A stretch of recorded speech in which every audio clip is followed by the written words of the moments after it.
Famille, bonjour. J'ose croire que vous allez très bien et que tout va bien dans vos vies. Moi aussi, je me porte à merveille. Bienvenue dans votre mission Entre nous, décryptage.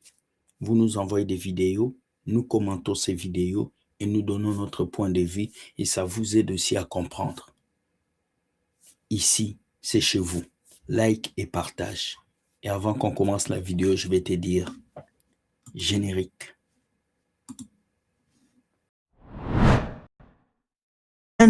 Pengouin pasteur, pengouin pasteur, pengouin pasteur, il lave nos mamans, pengouin pasteur. Hello, bonjour à tout le monde. J'espère que vous allez très bien. Moi, ça va. Aujourd'hui, je vous ai apporté quelques vidéos. Comme je suis dans la rubrique d'afficher les vrais pasteurs, vous m'avez demandé. Tu parles toujours des faux pasteurs. Toute cette semaine, vous m'avez vu que présenter des enseignements sensés sur la parole de Dieu, je pense. Et je pense qu'aujourd'hui, on va vraiment avancer. Allons-y avec la première vidéo. Les églises sont pleines, mais où sont les consacrés? Ça chauffe, ça danse. Où sont les mises à part? On est très nombreux, mais on n'est pas connus au ciel. La vie chrétienne, c'est une prison. Jésus revient bientôt et il cherche une église mise à part. Les chrétiens qui vont accepter la consécration, les esclaves du royaume. On a cru que le péché, c'est seulement la fornication, les adultères.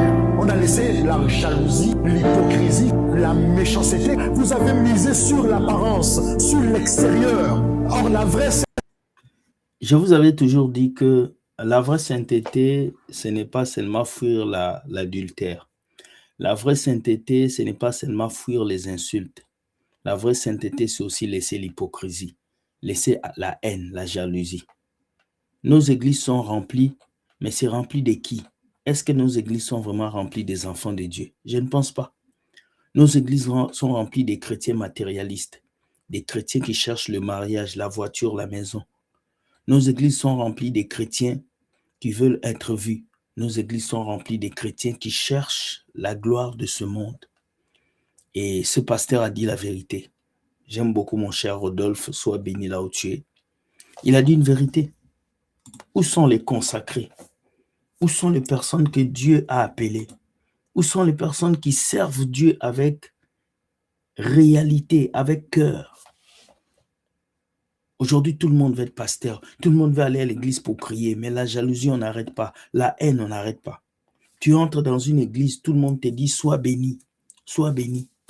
Mais les jours où tu commences à être béni, les mêmes personnes qui t'avaient dit, sois béni, ne te saluent plus.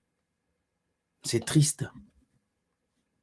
La sainteté doit commencer à l'intérieur. Il dit, mon fils, on a cru que le péché, c'est seulement la fornication, les adultères. On a laissé la jalousie, l'hypocrisie, la méchanceté. Vous avez misé sur l'apparence, sur l'extérieur. Or, la vraie sainteté doit commencer à l'intérieur. Il dit, mon fils, donne-moi ton cœur et que tes yeux se plaisent dans mes voies. Un cœur que Dieu veut transformer, un cœur que Dieu veut alimenter selon lui. Dans la vie d'un chrétien, il devrait identifier ce qui plaît à Dieu et ce qui déplaît à Dieu. Voilà pourquoi un chrétien devrait connaître la Bible. C'est ici le manuel du fabricant. Tu ne peux pas utiliser la vie que Dieu nous a donnée si tu ne consultes pas le manuel du fabricant.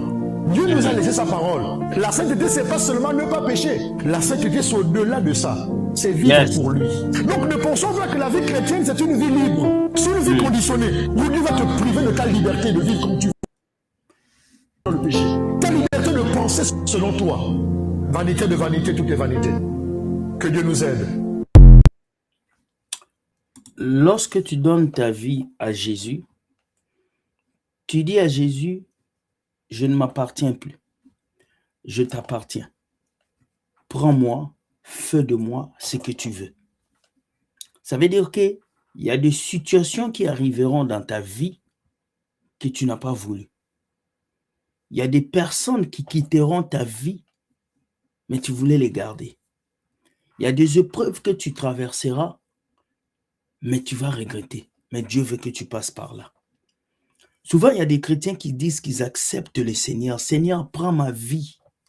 Mais ils vivent toujours comme si Dieu n'a pas pris leur vie. La haine est là, la jalousie est là. Mais où sont les consacrés à l'église? Où sont ceux-là qui ont soif de Dieu, qui ont soif de la parole de Dieu? Aujourd'hui, tout le monde a soif du mariage. Tout le monde a soif du succès.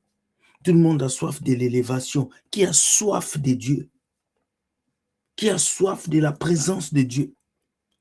Nous avons besoin de personnes qui sont passionnées pour la parole de Dieu, passionnées pour le Saint-Esprit. Pas des gens qui veulent que des choses matérielles. Non. Que Dieu nous aide à ouvrir nos yeux et à comprendre cela. Que Dieu nous aide. Les vrais ne sont plus nombreux dans les églises. Les vrais ne sont plus nombreux. Les vrais sont ceux-là qui respectent la parole de Dieu. Les vrais sont ceux-là qui méditent la parole. Les vrais sont ceux-là qui marchent selon la volonté de Dieu. Les vrais, ce n'est pas ceux-là qui sont mariés. Ceux-là qui ont des voitures, ceux-là qui ont des maisons. La chrétienté ne se définit pas par les choses matérielles qu'on possède. La chrétienté se définit par le respect qu'on a envers Dieu et envers ses serviteurs. Voilà. Deuxième vidéo. Je pense que ça va encore nous faire réfléchir plus. Deuxième vidéo. Quand le salut vient, vous donne le bonheur. Vous savez, le bonheur, ce n'est pas le fait de tout avoir. Non. Déjà, je vous informe. Sur cette terre, il n'y aura personne qui réunira tout. Vous ne pouvez pas tout avoir dans cette vie. C'est impossible. Tu ne peux pas être riche. En même temps, tu es beau. En même temps, tu as tout. Il va toujours te manquer quelque chose. L'être humain est complémentaire. Ce que moi je manque, toi tu me donnes. Ce que toi tu manques, moi je te donne. Voilà pourquoi Dieu nous a créés en plusieurs races, plusieurs couleurs, plusieurs tailles, plusieurs visages, plusieurs manières d'être. Et le bonheur que Dieu donne, ce n'est pas une voiture, ce n'est pas une maison, ce n'est pas un mariage. Le bonheur que Dieu donne, c'est quelque chose que tu ne peux pas acheter avec de l'argent. Donc, vous allez écouter ce que ce monsieur dit. Et j'aime beaucoup ce pasteur parce que il est très concret dans ce qu'il dit. Il dit des choses véridiques et moi, je l'aime beaucoup. On va écouter. Quand le salut vient, vous donne le bonheur. Vous savez, le bonheur, ce n'est pas le fait de tout avoir. Non. Déjà, je vous informe. Sur cette terre, il n'y aura personne qui réunira tout. Les jours où tu auras tout l'argent du monde, ta santé aura des problèmes. Et les jours où tu auras la bonne santé, ta femme ou ton mari va te créer des problèmes. Sur la terre, personne ne réunira tout. C'est faux. Le bonheur que nous donne Dieu, c'est une condition spirituelle. Vous entendez? Le bonheur que Dieu nous donne, c'est une condition spirituelle. Quand on parle des conditions spirituelles, on parle de quelque chose qui est une idéologie, une mentalité. Tu n'es pas heureux en tant que chrétien parce que tu es marié.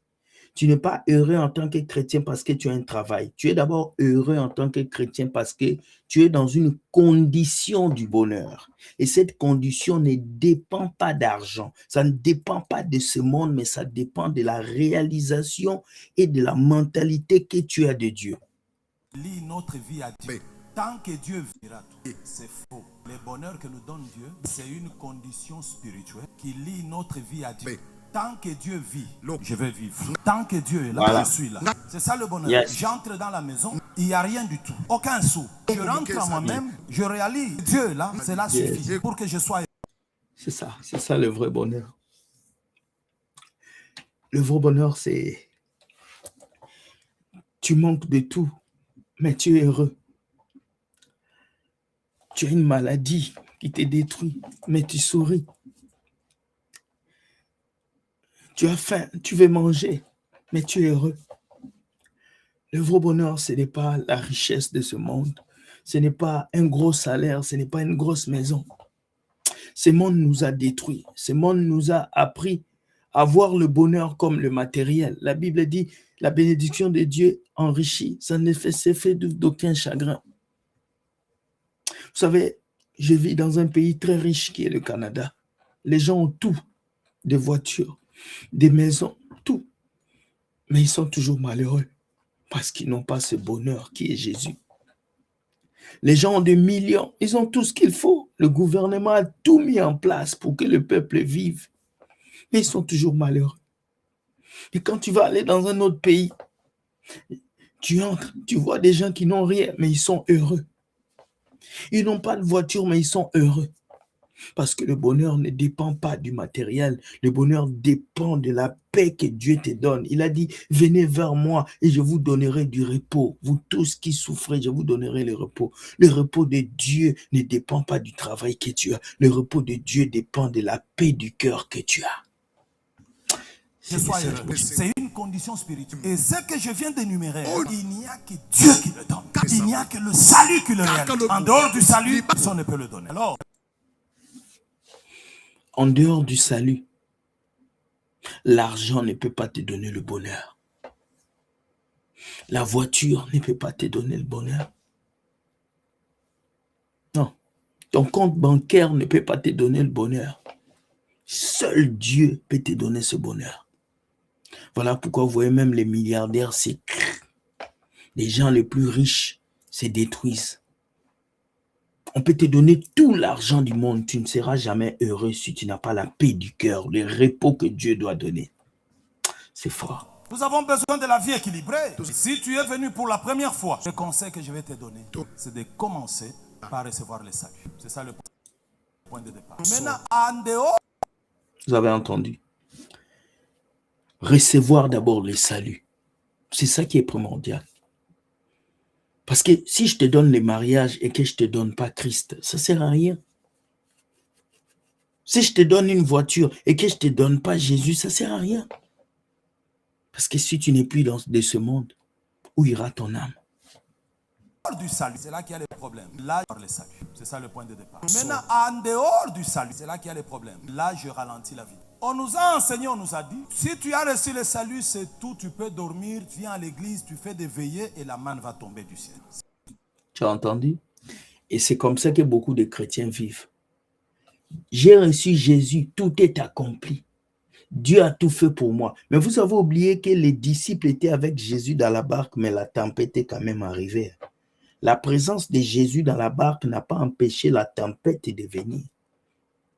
Être chrétien ne t'empêche pas d'être au chômage. Recevoir Jésus ne t'empêche pas de dormir affamé. Lazare était pauvre. Il est parti au ciel avec sa pauvreté. C'est fort. C'est une erreur. Et ce n'est pas là. Si le salut, c'est tout, tu peux dormir, tu viens à l'église, tu fais des veillées et la manne va tomber du ciel. C'est une erreur. Et ce n'est pas la vérité. Suivez-moi bien. Le salut à ce qu'il donne et le salut à ce qu'il ne donne pas. Suivez-moi bien. Yes. Le salut à ce qu'il donne et le salut à ce qu'il ne donne pas. Oui. Le salut te donne le bonheur intérieur en Christ. Le salut ne te donne pas l'argent. Le salut ne paye pas tes factures. Le salut n'épouse pas ta femme. Le salut ne compose pas l'examen pour toi. Oui, il faut que vous puissiez comprendre ça. Parce qu'on vous a prêché un évangile bidon. On nous a prêché un évangile bidon. Je dois le corriger. Parce que moi aussi, j'étais dans cet évangile-là. Qui croyait que parce que j'accepte Jésus, je deviens milliardaire. Parce que j'accepte Jésus, j'ai réussi à l'examen. Il faut que j'étudie. Si tu y as Dieu, tu négliges les lois de la vie, tu seras malheureux. Et tu auras la foi pour la vie éternelle. Mais tu entends? Mais tu vas mourir malheureux. Tu seras une personne déséquilibrée.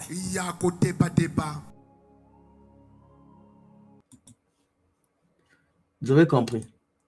Voilà pourquoi vous allez dans les églises. Les gens prient beaucoup, mais ils sont pauvres. Les gens jeûnent beaucoup, mais ils sont pauvres. Et ils pensent que leur condition de pauvreté vient du diable. Non. Ça vient d'une mauvaise compréhension du salut. Le salut t'est donné spirituellement. Mais mariage, voiture, maison, tu vas les avoir si tu travailles. Si tu bosses.